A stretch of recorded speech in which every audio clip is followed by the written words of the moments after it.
अपना अपमान सह लेते हैं, खुद को गालियां सह लेते हैं, पर भक्तों का अपमान नहीं सहते। इसका प्रमाण क्या है? पितामह भीष्म ने प्रतिज्ञा कर लिया था कि कल के युद्ध में 5 पांडवों को मारूंगा, 5 पांडवों को मारूंगा। माता द्रौपदी को पता चला, भगवान कृष्ण के पास गई। केशव केशव बोले, जी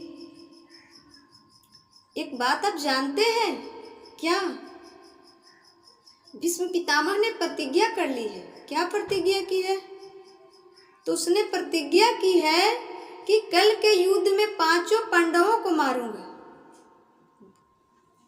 तो भगवान श्री कृष्ण ने कहा कि तो मैं क्या करूं? हाँ, तो आप कहते हैं कि मैं क्या करूं? आप तो सर्वज्ञ हैं, सब कुछ कर सकते हैं। भगवान श्री कृष्ण ने कहा कि मैं कुछ नहीं कर सकता हूं, करना तो तुम्ही को पड़ेगा। माता द्रौपदी ने कहा कि क्या? तो भगवान कृष्ण ने कहा कि लंबी सी घूंघट डाल और 12 बजे रात्रि को, जब सारा जग सो जाता है, सारी दुनिया सो जाती है, उस वक्त पितामह भीष्म ध्यान करते हैं, भजन करते हैं, भक्ति करते हैं। उस वक्त चलना है। जब भीष्म पितामह कोई साधारण नहीं थे, बहुत बड़े भक्त थे भगवान श्री कृष्ण के।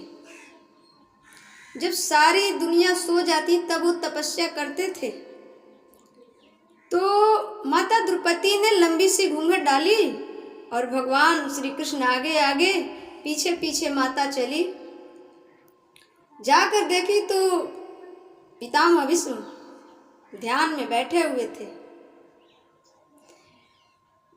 माता द्रौपदी का जो चरण पादुका था वो दरवाजे पर खोल दी और भगवान श्री कृष्ण दरवाजे पे खड़े थे। और माता द्रौपदी अंदर गई पितामह भीष्म के पास और प्रणाम की। पितामह भीष्म ने जाना कि दुर्योधन की पत्नी है, तो उन्होंने कहा सौभाग्यवती भव।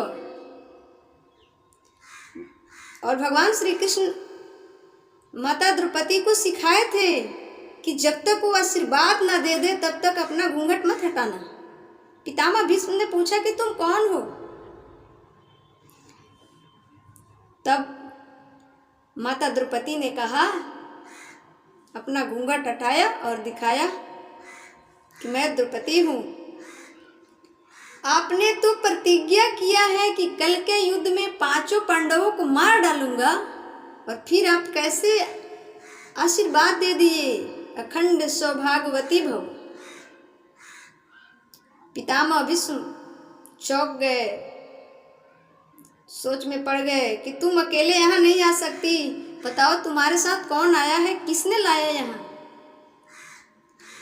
अवश्य कृष्ण का लीला है, वही जानता है। माता ने कहा, जी। जब पितामह भीष्म ने आकर देखा तो भगवान श्री कृष्ण माता द्रौपदी के चरण पादुका अपने सीने से लगाए खड़े थे, अपने सीने से लगाए खड़े थे। तो पितामह भीष्म ने कहा कि अरे कृष्ण, ये चरण पादुका सीने से लगाए खड़े हो? भगवान श्री कृष्ण ने कहा कि भक्तों का चरण पादुका यदि शीश पे रखना पड़ा ना तो मैं शीश पे भी रखूंगा, ये तो सीने से लगाना कौन भारी बात है, लेकिन क्यों सीने से लगाए खड़े हो? भगवान श्री कृष्ण ने कहा, इसलिए कि ताकि कोई देख न ले, पहचान न सके कि द्रौपदी आपके पास आई है, आपका मान ना कम हो, इसलिए। पितामह भीष्म कहे कि जाओ अखंड सौभाग्यवती भव। द्रौपदी के 5 पतियों का आयु बढ़ गया वहाँ, लेकिन फिर कर्म किसको करना पड़ा? कर्म तो द्रौपदी को ही करना पड़ा ना। इसलिए कर्म हमारे बस में है, कर्म हमें करना पड़ेगा। फल भगवान को देना है, मार्ग बता सकते हैं भगवान, पर कर्म तो हमें करना पड़ेगा। और भाग कैसे लिखाता है? जैसा हमारा कर्म होता है वही तो भगवान लिखते हैं। जैसा हम कर्म करेंगे वही लिखाएगा। अगले जन्म में, इसके अगले जन्म में, इसके अगले जन्म में जो कर्म किए हैं वो उस समय भोग रहे हैं। वो धीरे धीरे जब खत्म हो जाएगा तब ना ये भक्ति का जो कर्म है आगे आएगा। उसी प्रकार अभी जो हम कर्म कर रहे हैं वही तो भगवान लिख रहे हैं। तो भी कैसे कहें कि भगवान हमारे भाग में ये लिखा ही नहीं? ये कहना चाहिए कि हमने ये कर्म किया ही नहीं तो भगवान ने लिखा ही नहीं। यदि माता द्रौपदी ना चाहती तो क्या पांचों पांडव बाँच पाते? नहीं बाँच पाते। आशीर्वाद भीष्म पितामह दे पाते? नहीं दे पाते। इसलिए भगवान श्री कृष्ण कहते हैं कि हम सिर्फ मार्ग बता सकते हैं, कर्म तो तुम्हें ही करना पड़ेगा। कर्म तो तुम्हें ही करना पड़ेगा, हम सिर्फ मार्ग बता सकते हैं। तो इसलिए जो हमारे गुरुजन मार्ग बताते हैं ना, ये मत समझना कि कोई साधारण मनुष्य बता रहा है।